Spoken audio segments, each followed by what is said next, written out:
네, 오늘 이제 요한복음 우리 21장 20절에서 22절 말씀, 우리 비교해서 은혜로라는 제목으로 함께 말씀 나누도록 하겠습니다. 네, 제가 먼저 20절 읽고 여러분이 21절, 그다음에 22절을 함께 읽도록 하겠습니다. 베드로가 돌이켜 예수께서 사랑하시는 그 제자가 따르는 것을 보니 그는 만찬석에서 예수의 품에 의지하여 주님 주님을 파는 자가 누구니까 묻던 자더라. 이에 베드로가 그를 보고 예수께 여짜오되 주님 이 사람은 어떻게 되겠사옵나이까. 예수께서 이르시되 내가 올 때까지 그를 머물게 할지라도 내가 무슨 상관이냐, 너는 나를 따르라 하시더라. 아멘. 네, 최근에 재미있는 아티클 하나를 보았습니다. 제목은요, 바로 비교하면 퇴사한다라는 제목이었습니다. 우리는 퇴사라고 하면 대부분 직장 상사와의 불화나 아니면 더 나은 연봉을 위한 이직, 아니면 미래에 대한 불확실성, 이런 이유로 우리가 퇴사한다고 생각하는데, 기사에서는 제목대로 실제로 퇴사에 영향을 미치는 것은 바로 집단 내에서 비교라고 합니다. 자신을 계속 비교해보고 그리고 그것에 따라서 거취 여부를 결정한다는 것이죠. 따라서 상대방과의 비교를 제어하는 것이 조직의 성공적인 인사 관리다라고까지 기사에서는 이야기하고 있습니다. 게다가 기사에서는 동창회처럼 큰 규모의 사교 집단도 퇴사의 촉매제가 된다고 합니다. 대화나 소식 중에서 나의 성공과 상대방의 성공을 비교하면서 그로 인해서 수치적으로 구직 활동이나 아니면 이직 활동이 늘어난다는 것을 언급하면서 비교에 대한 이야기를 하는 것을 보았습니다.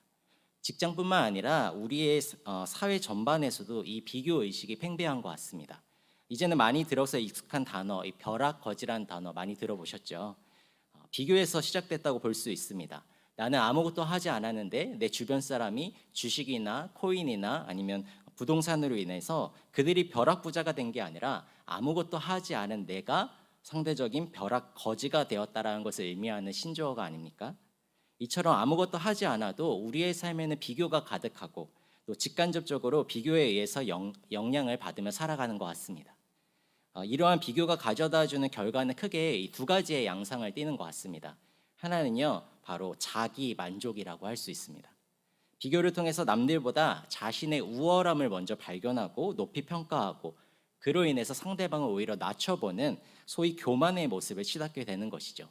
이 C.S. 루이스는 비교에 대해서 현대마귀는 비교 의식을 통해 인간을 유혹한다 말하며 다음과 같이 설명을 덧붙입니다. 우리가 신앙생활을 하면서 우리 자신이 다른 사람과 비교해서 좀 더 선하다, 좀 더 낫다, 좀 더 거룩하다는 생각을 할 때마다 우리는 하나님의 지배를 받는 사람이 아니고 악마의 지배를 받고 행동하는 사람이다. 결국 비교를 통해서 자신의 나음을 증명하면서 자기 만족하는 모습은 하나님이 싫어하는 부정적인 결과를 초래한다라는 것을 알 수가 있습니다.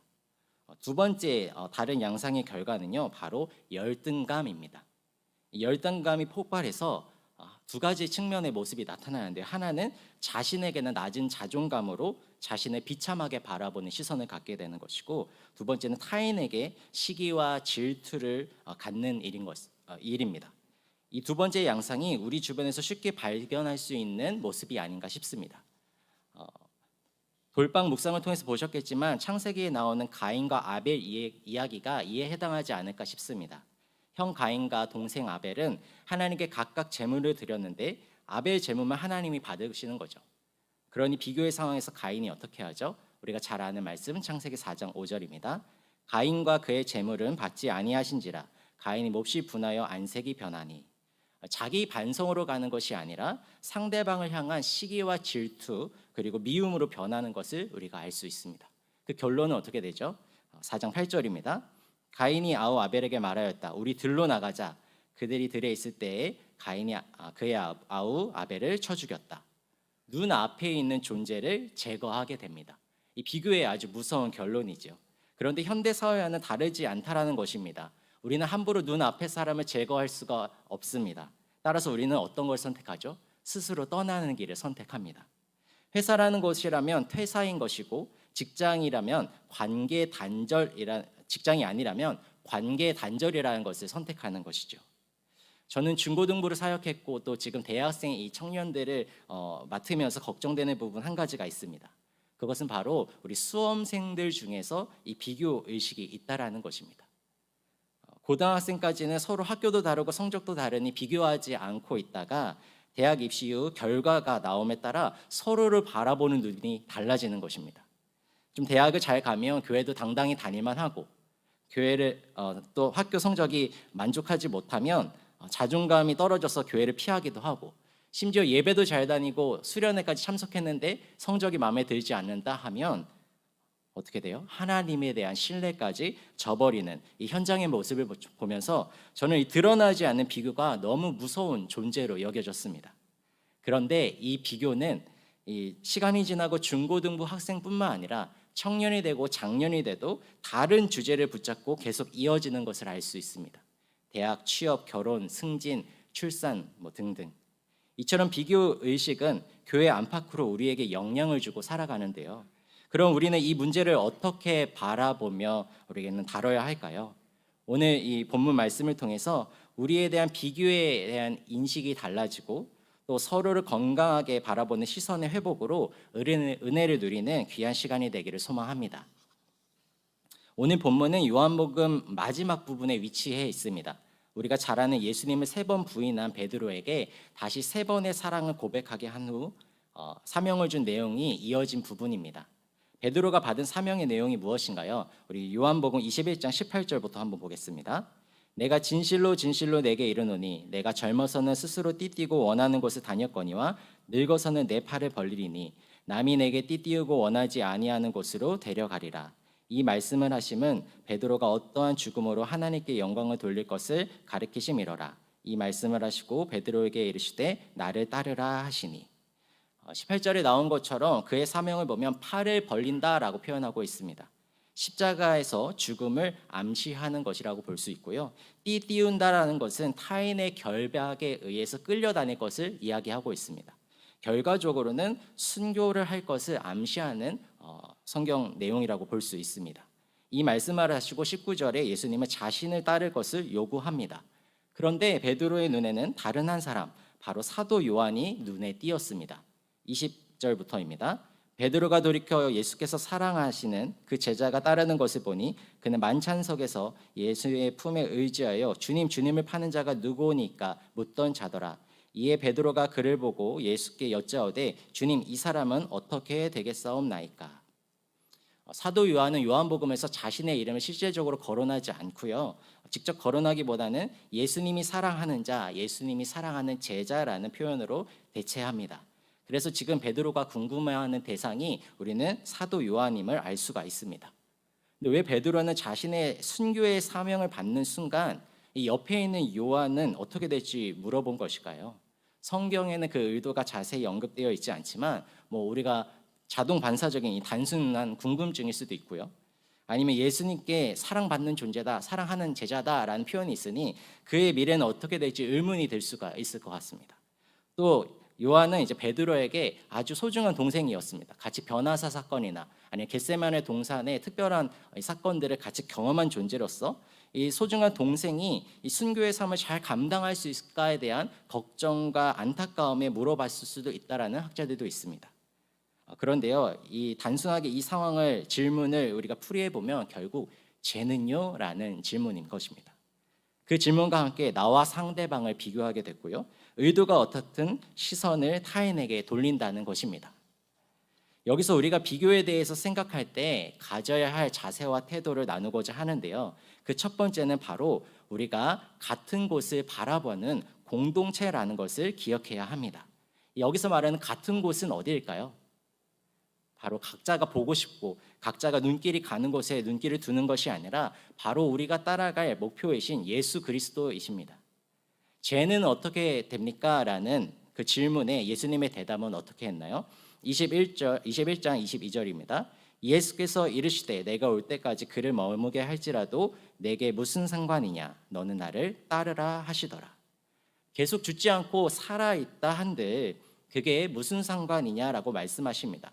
이게 무슨 의미일까요? 단순히 관심 갖지 마, 신경 꺼라는 냉소적인 반응보다는 모든 것을 주관하시는 하나님을 신뢰하고 더 집중하고 더 관심 있게 바라봐야 할 곳은 너를 부르신 바로 예수 그리스도라는 것입니다. 무슨 상관의 무게가 있는 것이 아니라 바로 너는 나를 따르라라는 메시지의 무게중심이 있다라는 것이죠. 예수께서는 베드로에게 바로 대화 직전에도 사랑을 회복시킬 때에도 이렇게 질문하셨습니다. 21장 15절입니다. 그들이 조반 먹은 후에 예수께서 시몬 베드로에게 이르시되 요한의 아들 시몬아 내가 이 사람들보다 나를 더 사랑하느냐 하시니 이르되 주님 그러하나이다. 내가 주님을 사랑하는 줄 주님께서 아시나이다. 이르시되 내 어린 양을 먹이라 하시고, 이 사람들이라고 표현된 구절은요 사실 복수형만 나타나 있는 단어입니다. 그래서 사람을 지칭하는지 아니면 사물이나 세상을 지칭하는지 정확히 알 수는 없습니다. 그런데 저는 이것이 사람들을 지칭하면 제자들 간의 사랑이나 아니면 우위가 나눠지는 것처럼 느껴지는 곤란한 해석 부분이 될 수도 있다고 생각합니다. 그래서 저는 오히려 이 부분은 타인과의 비교가 아니라 예수님이 십자가에 돌아가신 후에 다시 업으로 회귀한 베드로에게 너가 물고기보다, 너가 이 조업 활동보다, 너가 생계보다, 이 다른 것들보다 나를 더 사랑하느냐라고 질문하셨다고 생각합니다. 우리에게 예수님께서 원하시는 것도 마찬가지라고 생각합니다. 제가 저 사람보다 하나님을 더 사랑해요라는 비교와 우위가 중요한 것이 아니라 내 안에 순수히 하나님만을 사랑하고 따르겠다는 그 고백이 하나님이 원하시는 대답인 줄 믿습니다. 온전히 예수를 따른다라는 것은 무엇일까요? 바로 초점을 그분께 맞추는 것입니다. 우리의 시선을 그분께 맞추고 그분의 발자국을 쫓아가면서 바라보면서 부르신 예수의 뜻을 따라 뒤쫓아가는 것이 온전히 따르는 자의 모습이라고 할 수 있겠습니다. 우리는 이 시선이 하나님이 아닌 다른 곳에 향해 있으면 비교하면서 불평불만하는 존재라는 것을 우리가 잘 알 것입니다. 저는요 3주 전쯤에 13명의 청년과 함께 제주도 MT를 다녀왔습니다. 첫날 비가 오는데도 바닷가에서 수영하는 모습을 보면서 참 에너지가 넘친다라는 것을 제가 느꼈습니다. 가장 에너지가 넘쳤던 시간은 그 비온 수영 이후에 저녁으로 허기진 상태에서 흑돼지를 먹으러 갈 때였습니다. 날고기도 먹을 것 같은 사자 같은 눈빛으로 식사를 시작했고요. 사장님의 고기 굽는 속도는 청년들의 먹는 속도를 따라잡지 못했습니다. 그래서 결국 청년들은 계속 먹으면서 흐름이 끊겼다고 저한테 안타까워하고 아쉬워했습니다. 그렇다고 적게 먹은 건 아니었습니다. 이러한 어마무시한 식사를 마치고 나서요 해안도로를 유유히 드라이브하면서 오는데 이 청년들의 사자 같은 모습은 사라지고 배부르고 피곤하니 그들의 눈들이 다 처져 있었습니다. 저는 그들의 모습을 보면서 아까 먹은 흑돼지가 다시 살아나는 모습처럼 느껴졌습니다. 그래서 저는 이 친구들을 어떻게라도 밤바다를 산책시켜야겠다라는 마음에 선착장에 주차를 시켰습니다. 다들 귀찮아하고 얼굴에는 피곤과 짜증과 언짢은 표정이 가득했습니다. 차에서 내리지도 않으려고 했습니다. 제가 억지로 막 끌어내렸는데 그 순간 그때 선착장 위에 하늘의 금색 줄에 가까운 노란색 선이 하나 보이는 겁니다. 다들 저게 뭐지? 의아한 상태로 쳐다보는데 그 순간 구름 속에서 커다란 슈퍼문, 큰 달이 환하게 비추는 것이었습니다. 그 순간 모두가 우와 감탄을 하고요. 휴대폰으로 사진 찍기 시작하고 어떤 친구들은 바닷가를 향해서 본인들이 더욱더 가까이 걸어가면서 달을 감상했습니다. 그 순간 모두의 불평과 불만은 사라지고 슈퍼문의 아름다움에 우리 청년들이 조용히 감상을 했습니다. 저는 우리 교회 공동체가 이 주님의 영광, 그분의 아름다움을 목도하며 시선을 맞출 때에 우리는 자연스럽게 타인에 대한 비교와 불평과 불만에서 자유로워지고 오히려 주님을 향해서 더 나아가는 존재가 되는 줄 믿습니다. 이처럼 예수님을 바라보는 것은 베드로에게만 국한된 사명이 아니었습니다. 예수님이 요한에게 질문한 베드로에게 너는 무슨 상관이냐? 너는 나를 따르라 말씀하신 후에 요한과 베드로가 서로 그날 이후로 관심도 갖지 않고 만나지도 않고 각자 다른 길을 걸으면서 살지 않았습니다.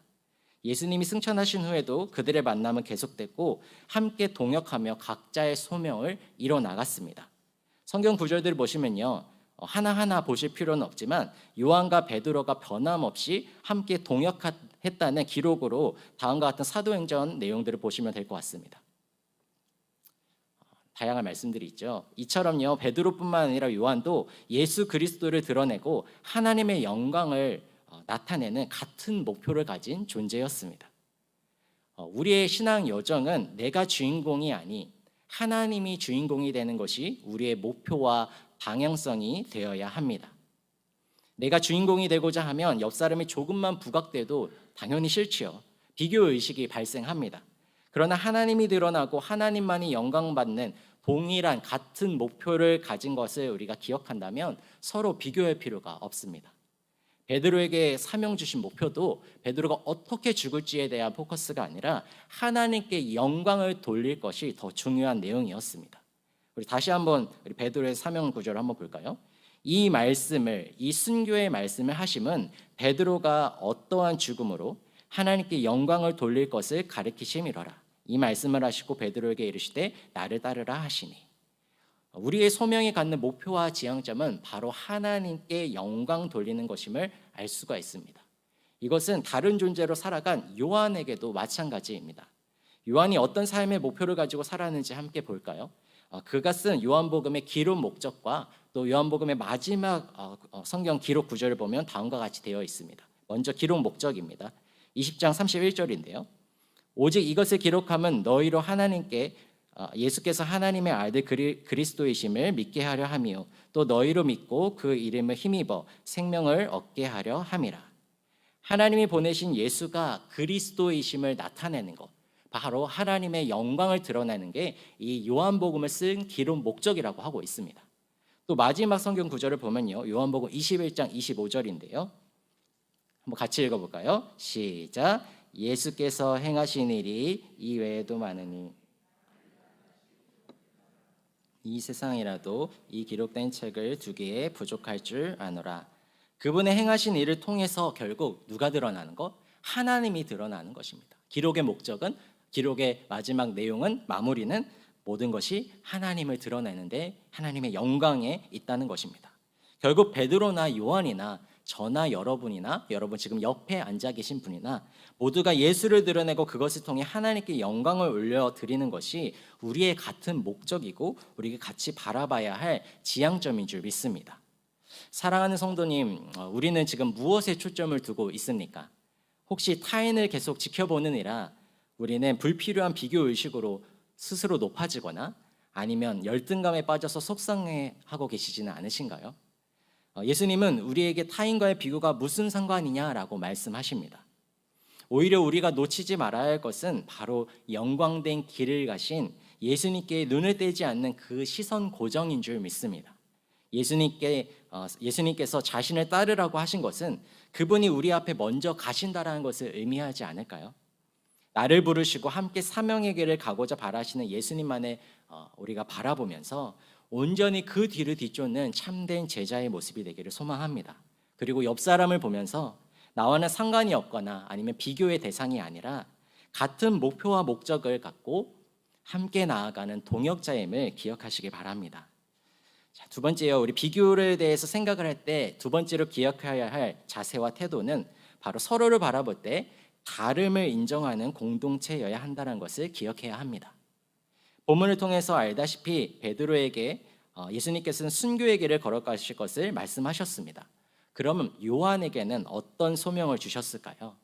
성경 전반에 요한의 행적을 보면요, 사도 요한은 순교 대신 90살 이상 살면서 성경을 쓰면서 살았습니다. 우리가 잘 아는 요한복음, 요한 1, 2, 3, 서 그리고 요한계시록까지 오신 예수님부터 오실 예수님까지 예수님에 대해서 기록하였습니다.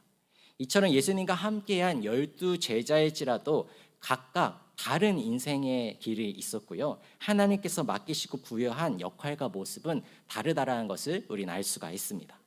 우리가 익히 들어서 잘 아는 달란트 비유에서도 하나님께서는 각자에게 맡기신 달란트가 서로 다름을 알려주고 계십니다.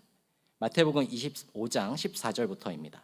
또 어떤 사람이 타국에 갈 때에 그 종들을 불러 자기 소유를 맡긴 것 같으니 각각 그 재능대로, 다른 성경 버전을 보면요, 능력에 따라라고 되어 있습니다. 한 사람에게는 금 5달란트를, 한 사람에게는 2달란트를, 한 사람에게는 1달란트를 두고 떠났더니, 누구에는 5달란트, 누구한테는 1달란트를 줬다고요? 각각 그 재능대로, 능력에 따라 알맞게 주셨다라는 것입니다. 버겁지도 않고 또 모자르지도 않게 각자의 상황에 맞춰서 서로 다르게 주신 것이죠. 우리는 서로의 능력을 알 수 없습니다. 그런데 맨날 상대방이 갖고 있는 그 부여받은 것만 따라서 우리가 서로를 비교하고 판단합니다. 이게 어떻게 보면 우리의 고질적인 문제인 것 같습니다. 그런데 결산은 어떻게 하느냐? 각자 합니다. 주인은 상대방과 비교도 하지 않습니다. 그리고 3명 중에 2명이 잘했으니 야 평균 이상은 했네, 다 같이 박수 받고 끝나지도 않았습니다. 각자에게 맡기신 바가 다르기 때문에 주인은 각자가 능력에 따라 부여받은 자신의 역할을 충성되게 잘 감당하기를 바랬습니다. 저는 각자의 인생이 정말 다르다는 것을 최근 병원에 입원하면서 크게 느꼈습니다. 아시다시피 한 달 전에 급성 충수염이라고 불리는 소위 이제 맹장 수술로 저는 수술을 하고 입원을 했습니다. 저는 맹장 수술을 잘하는 병원이라 소식을 듣고 입원을 했는데 그 병실은 다 같은 환자인 줄 알았더니 저 빼고 다 골절 환자들이었습니다. 어떤 부분은 팔, 어떤 부분은 발목 다치셔서 서로 다치고 수술한 부위가 달라 개개인의 어려움이 각각 달랐습니다. 저에게 가장 힘들었던 부분은 무엇일까요? 맞습니다. 바로 방귀였습니다. 방귀를 통해서 가스를 분출해야 한다라는 의무였습니다. 맹장 수술을 받으신 분들은 잘 알겠지만 수술을 통해 수술 가운데 의료용 가스를 주입하기 때문에 그 가스가 다 배출되어야지 정상적인 식사가 가능했습니다. 따라서 가스 배출은 너무나도 저에게 필수적이고 간절했습니다. 사실 저는 방귀를 잘 트지 못하는 수줍은 성격의 소유자입니다. 그런데 어쩔 수 없지요. 결국 수술 후 이틀 뒤 새벽 3시 20분경 저는 기대하고 고대하던 신호가 왔고 드디어 환희와 동시에 혹시 누구라도 깨어있으면 어떡하지라는 걱정 속에서 무사히 발사에 성공합니다. 저는 2가지 감사했는데요. 하나는 생각보다 방귀가 빨리 나왔다는 것이고요. 2번째는 방귀가 나온 시간이 식사 시간이 아니어서 참 감사했습니다. 그런데 아직도 마음에 걸리는 건 제 발사 이후에 5분도 안 돼서 한 남성분이 화장실을 되게 조심히 들어가시는 걸 보고 혹시 그분은 깨있지 않았을까 하는 의문이 아직도 저에게는 미스테리로 남아 있습니다. 근데 만약에 제가 저의 이 복잡한 심정을 간호사 선생님께 말했다면 어떻게 대답을 하셨을까요? 김교동 환자님, 그게 무슨 상관입니까? 당신은 우리의 지시를 따라 시원하게 끼십시오 라고 얘기했을 것입니다. 왜요? 각자의 상황이 다르기 때문이죠. 이 다양한 인생의 압축본인 병원에서 환자의 아픔도 수술도 회복도 퇴원도 각자 다른 것처럼 우리의 인생은 모두가 다릅니다. 세상에서 나라는 존재와 동일한 조건과 환경과 과거 속에서 살아가는 인물은 한 명도 없습니다. 그런데 감사한 것은 그 다름을 하나님은 아시고 그에 맞춰서 우리를 만나주시고 은혜를 베푸신다라는 것입니다. 같은 설교 말씀을 들어도 서로가 은혜를 받고 와닿은 부분이 서로 다릅니다. 같은 성경 창세기 한 장을 돌방 묵상을 해도 서로의 깨달음이 다릅니다. 왜요? 하나님은 각자가 다른 존재임을 아시기에 성령께서 각자의 상황과 환경에 따라 필요한 말씀을 우리에게 부여해 주시기 때문입니다. 이처럼 우리는 서로 다른 존재고 서로 다르게도 역사하시는 하나님을 신뢰하기 때문에 각자의 인생 속에서 부여받은 소명이 무엇보다도 중요하고 또 서로 다른 존재임을 인정하면서 불필요한 비교는 삼가야 할 줄 믿습니다. 우리 디모데후서 2장 20절부터 한번 말씀 보겠습니다. 큰 집에는 금 그릇과 은 그릇뿐 아니라 나무 그릇과 질 그릇도 있어 귀하게 쓰는 것도 있고 천하게 쓰는 것도 있나니 그러므로 누구든지 이런 것에서 자기를 깨끗하게 하면 귀히 쓰는 그릇이 되어 거룩하고 주인의 쓰심에 합당하며 모든 선한 일에 준비함이 되리라. 모두가 동일한 금그릇이 될 필요가 없습니다. 각자의 다름을 인정하고 나에게 부여하신 하나님의 뜻에 따라 쓰시기에 합당하고 깨끗한 그릇들 되는 저희가 되길 소망합니다. 이처럼요, 우리는요, 한 곳 예수를 같이 바라보는 존재입니다. 그러나 또 한편으로는 서로가 다른 환경과 상황 속에서 다르게 살아가는 존재라는 것을 인정해야 합니다. 이 두 분명함이 서로 잘 어우러질 때에 불필요한 비교에서 자유로운 공동체가 될 줄 믿습니다. 저는요, 오늘 이 같은 듯 다르고 또 따로 또 가치의 이 이중적인 정체성을 보다 더 잘 이해하기 위해서 하나님의 작품이라는 더 큰 우리의 정체성이 우리 가운데 확립되기를 소망합니다. 이 하나님의 작품이란 복음의 렌즈를 착용하고 기억할 때에 우리는 비교 대신 아름다운 은혜와 연합이 이루어질 줄 믿습니다. 사도 바울은 교회 공동체를 생각하면서 에베소서에서 우리가 은혜로 구원을 받았음을 언급하며 성도의 정체성에 대해서 이렇게 재해석합니다. 에베소서 2장 10절인데요. 우리는 하나님의 작품입니다. 선한 일을 하게 하시려고 하나님께서 그리스도 예수 안에서 우리를 만드셨습니다. 하나님께서 이렇게 준비하신 것은 우리가 선한 일을 하면서 살아가게 하시려는 것입니다. 공동 번역에는 이렇게 되어 있습니다. 그리스도 예수를 통해서 창조하신 작품입니다. 우리를 무엇으로 규정하고 있다고요? 작품이요. 하나님이 만드셨으니 걸작품이죠.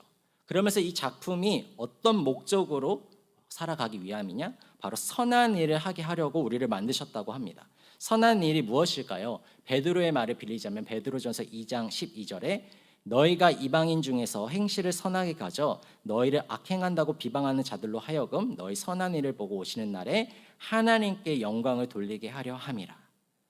우리가 서로의 모습이 다르고 생김새도 삶의 위치도 각각 다르지만 우리는 하나님의 영광을 드러내는 소중한 목표를 가지고 있는 예수로 빚어진 하나님의 걸작품이라는 것을 기억하길 바랍니다. 미술 작품에는 낙관이라는 게 있다고 합니다. 이 낙관은 글이나 그림에 자신의 이름이나 호를 쓰고 도장이나 사인을 하는 것을 의미합니다. 그것을 통해서 작가가 누구인지 알기도 하고요. 진품 여부도 안다고 합니다. 사뭇 분위기가 다른 그림일지라도 낙관을 통해서 동일한 인물의 작품임을 또 알 수 있다고 합니다.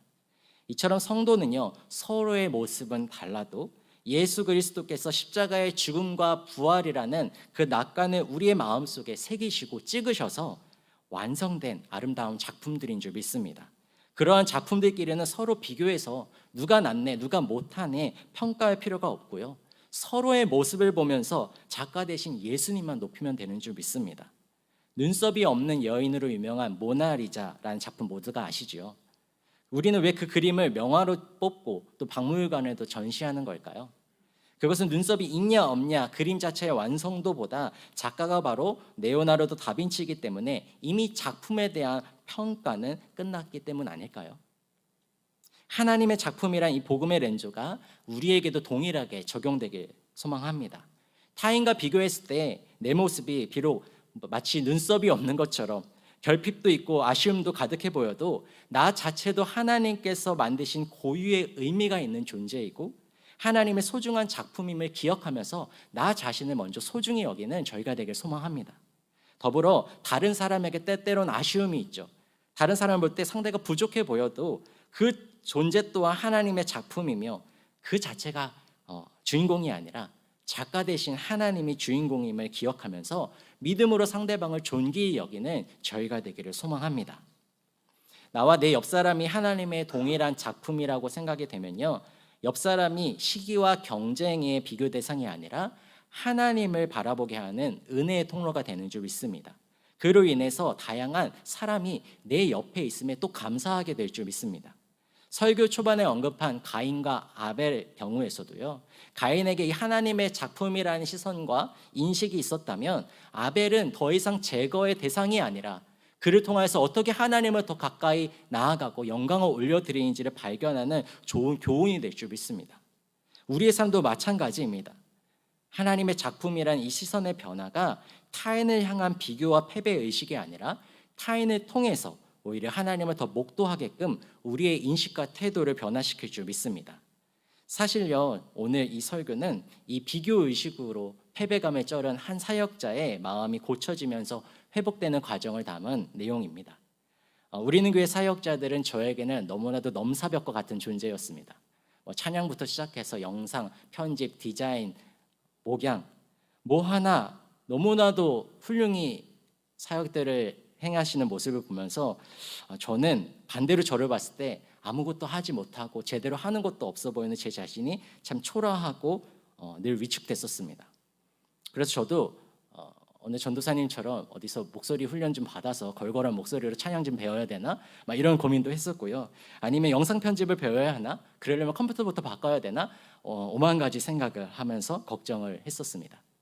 그런 고민이 깊어졌을 때 그런 저에게 하나님이 주셨던 마음과 말씀은요, 그들을 너희에게 함께 붙여준 이유는 비교가 아니라 바로 그들을 통해서 나를 더 하나님을 더 깊이 깨달으라고 붙였다라는 마음을 주셨습니다.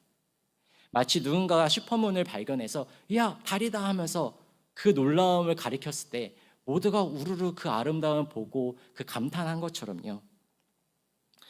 옆에 붙여주신 사람의 사역을 통해서 그들과 함께 하나님의 일하심과 영광을 바라보고 은혜로 그들을 붙여주셨다라는 것을 저에게 알려주셨습니다. 그 이후로 저는 옆 사람 동료를 보는 눈빛이 달라졌고 그들의 사역에 조금 더 관심을 갖게 됐던 것 같습니다. 저는요, 제가 맡은 이 청년 일부라는 작은 공동체뿐만 아니라 우리 교회 공동체 우리 모두가 이런 소그룹이 되기를 소망합니다. 비교를 통해서 열등감이나 우월감이 드러나는 것이 아니라 다른 존재이지만 같은 것을 바라보라고 은혜로 서로 붙여진 작품들이라는 것을 기억하며 각자의 삶을 통해 하나님의 아름다움을 더 목도하고 함께 영광을 올려드리는 저희가 되기를 소망합니다.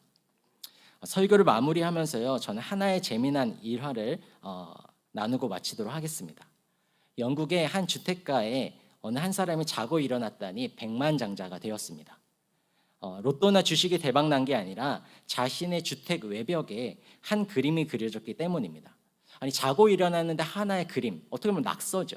이 낙서가 그려졌는데 여러분, 우리 같았으면 어떻게 했습니까? 하필 왜 우리 집이야? 이거 어떻게 지우지? 짜증과 원망이 가득하지 않았겠습니까? 그런데 그림의 작가는 1000만 명이 넘는 인스타 팔로워가 있는 얼굴 없는 화가로 알려진 뱅크시라는 인물이었고요. 그림은 다음과 같이 아주 재채기하는 모습의 작품입니다. 두 번째 그림을 보시면요, 이 그림은 주택의 경사가 22도에 달하는 가파른 비탈기에 위치해 있는 것을 활용해서 재치 있게 그린 그림이었습니다. 이 그림 덕분에 그 집값은 10배가 넘게 뛰었다고 하고요. 뿐만 아니라 관광객들이 몰려오면서 동네가 모두 동반 집값 상승이 되었다고 합니다. 저는 이게 우리의 인생이라고 생각합니다. 경사가 심한 곳이면 얼마나 좋은 집이고 가치가 있었겠습니까? 어쩌면 그 동네 사람들은 평지의 좋은 집들을 바라보면서 우리 집은 왜 이렇게 경사가 심해? 라고 불평불만하고 열등감과 패배감에 자신의 인생에 대해서 원망했을지도 모르겠습니다.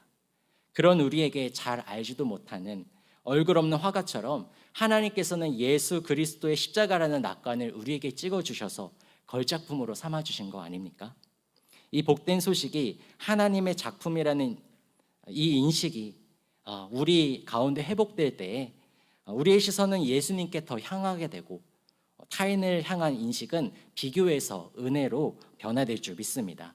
이 변화를 통해서 우리는 서로 다름을 인정하고 또 함께 같은 곳을 바라보면서 감사로 하나님께 영광을 올려드리는 사랑하는 우리는 교회 저와 여러분 모두가 되시기를 소망합니다. 아멘. 우리 기도하겠습니다. 가치 없는 우리에게 예수라는 낙관을 찍어주셔서 아름다운 걸작품으로 삼아주신 하나님 은혜에 감사드립니다. 우리의 삶에서 이 은혜를 기억하며 내 자신과 주변을 바라보게 하시고 이제는 비교의 삶이 아닌 서로의 다름을 인정하며 같은 곳인 예수를 바라보는 저희가 되게 하여 주시옵소서. 거룩하신 예수님의 이름으로 기도드립니다. 아멘.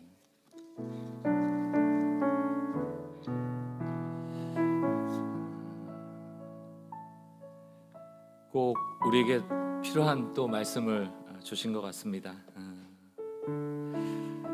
저는 말씀을 들으면서 두 가지인 것 같아요. 하나는 내가 얼마나 특별한 존재인가를 깨닫는 것. 혹시 지금 좀 현재 낙심하고 낙마하고 또 인내하면서 걸어가시는 분들이 계시다면 저는 축복하고 싶습니다. 여러분 좋아질 겁니다. 더 나아질 겁니다. 그리고 이 또한 지나가리라는 말이 있잖아요. 근데 저는 거기에 하나 덧붙이고 싶어요. 이 또한 주와 함께 지나가리라. 왜냐하면 하나님이 우리를 특별하게 만드셨고 그게 뭐 질그릇이든 나무든 금이든 은이든 그건 우리의 비교이고요. 하나님은 너는 걸작품이야, 너는 특별해 라고 낙관을 찍어주신 거라고 믿고요. 이게 이제 첫 번째 우리가 기억해야 될 얘기고, 두 번째는 옆에 계신 분들도 특별하다. 옆에 계신 분들도 특별하다. 자꾸 옆 사람 볼 때 낙관 찾으세요. 예수의 흔적을 찾으십시오. 약점들 바라볼 것 같으면 찾을 게 한두 가지겠습니까? 그러나 그도 특별하다. 그래서 여러분 성경을 보면요, 서로 뭐뭐 하라 이런 게 뭐 30가지가 넘어요.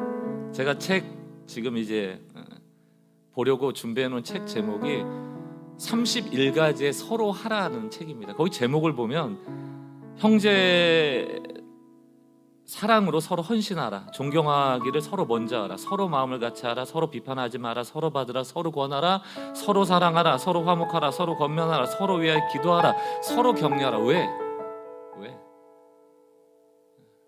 나도 특별하지만 옆에 계신 분들도 특별한 존재다.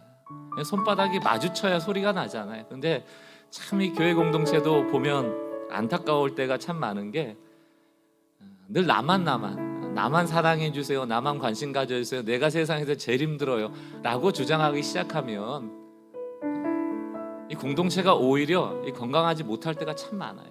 사랑하는 성도 여러분, 이 땅을 사는 동안은 다 결핍입니다.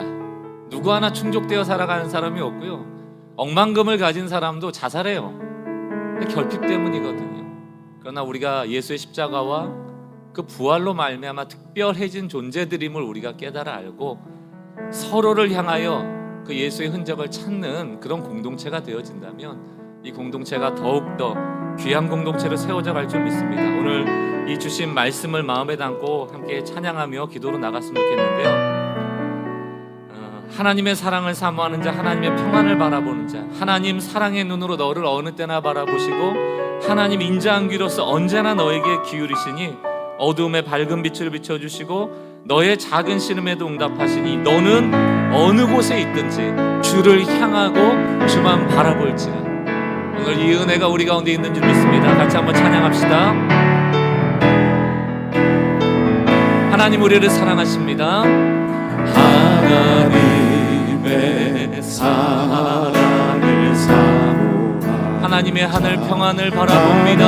하나님의 평안을 바라봅니다. 너의 모든 것 창조하신 하나님, 너의 모든 것 창조하신 우리 주, 너를 얼마나 사랑하시는지. 너를 얼마나 사랑하시는지. 아멘. 우리는 하나님의 걸작품입니다. 하나님께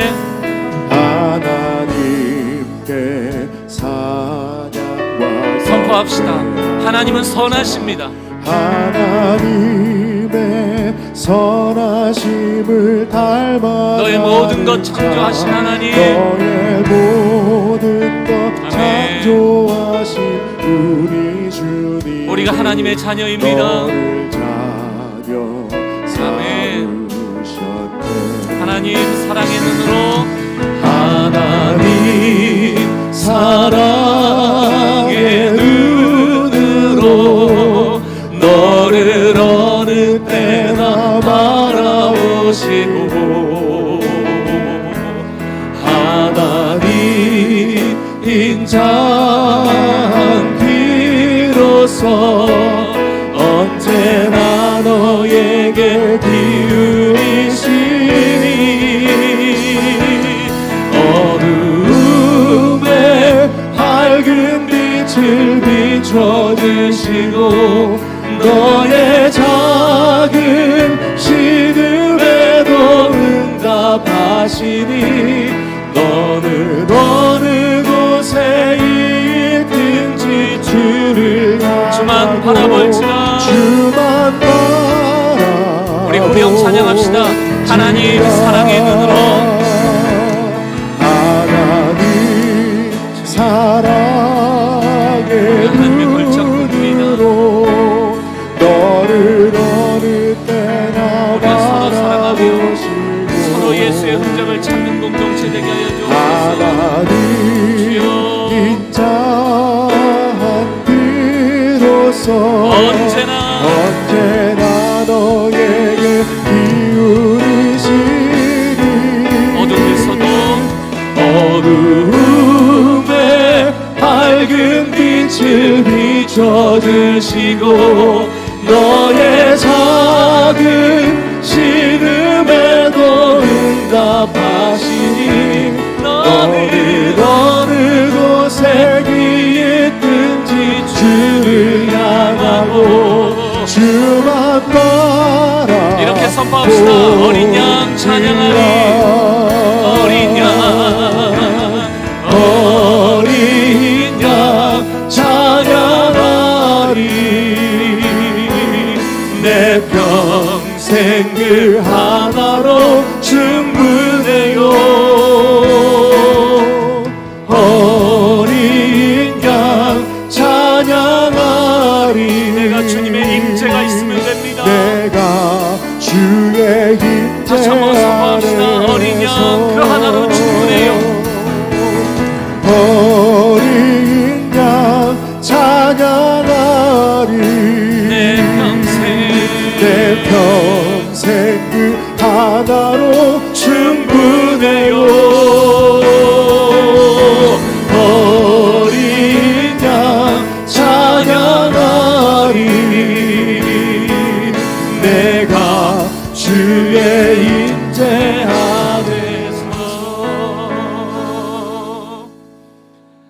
조용히 눈을 감고 사랑하는 성도 여러분, 오늘 주어진 말씀을 좀 정리했으면 좋겠는데요. 제가 목양하면서 참 안타까운 게 남들은 괜찮다고 하는데 스스로가 스스로를 용납하지 못할 때 제일 힘들어요. 자기 자신에게 실망하고 왜 내가 이것밖에 안 되지라고 스스로 낙심하고 스스로 어둠 가운데 들어가 버릴 때 참 회복하기가 어렵습니다. 사랑하는 성도 여러분, 우리가 우리로 존재하는 특별한 이유는 우리가 금이고 은이라서가 아니고 하나님이 우리를 만드셨고 하나님이 우리를 특별하게 만드셨기 때문이에요. 우리가 이것을 발견하지 못하는 이유는 우리를 만드신 창조자와 멀어졌기 때문입니다. 우리가 창조자 앞으로 나갈 때마다 주님은 우리에게 말씀하세요. 너희는 검으나 아름답다. 너희는 부족하지만 예수의 보혈로 깨끗하여졌다. 나는 너를 여전히 특별하게 본다. 너는 특별하다. 그렇다면 자꾸 나 자신을 볼 때 뭘 봐야 될까요? 나의 나됨이 예수 그리스도의 은혜 가운데 있음을 자꾸 바라보셔야 돼요. 그저 우리의 관심은 금이 될 거냐 은이 될 거냐 혹은 난 질그릇은 싫어 나무 그릇은 싫어가 아니고 주인의 쓰심에 합당하기 위하여 늘 정결한가 깨끗하게 준비되는 것, 그것이 우리의 몫이죠. 여러분, 이것을 위하여 기도하십시오. 주님, 나를 특별하게 보는 은혜의 눈을 허락하여 달라. 이게 되어야만 타인을 향하여서도 예수의 흔적을 자꾸 찾게 되거든요. 은혜로서 그 사람을 보게 되거든요. 여러분, 너무 잘나지지 마세요. 너무 많은 것을 갖는 사람 되지 마십시오. 너무 우월해지지 마세요. 스스로 그런 것을 이루었다 하는 자는 늘 사람을 지적하고 비판하게 돼 있거든요. 왜 나처럼 못하냐고 지적하게 돼 있거든요. 차라리 못하십시오. 차라리 은혜로 되어주십시오. 그것이 오히려 은혜 가운데 있는 하나님의 뜻인 줄 저는 믿습니다. 오늘 우리에게 찍힌 낙관들을 발견하는 귀한 주일 되기를 원합니다. 우리 조용히 은혜 주시는 주님 가운데 머물며 내가 어떠한 존재인지, 내 옆에 있는 배우자가, 자녀가, 이 공동체 식구 한 사람 한 사람이 어떤 존재인지를 다시금 재정립하십시오. 조용히 기도하는 시간 같습니다.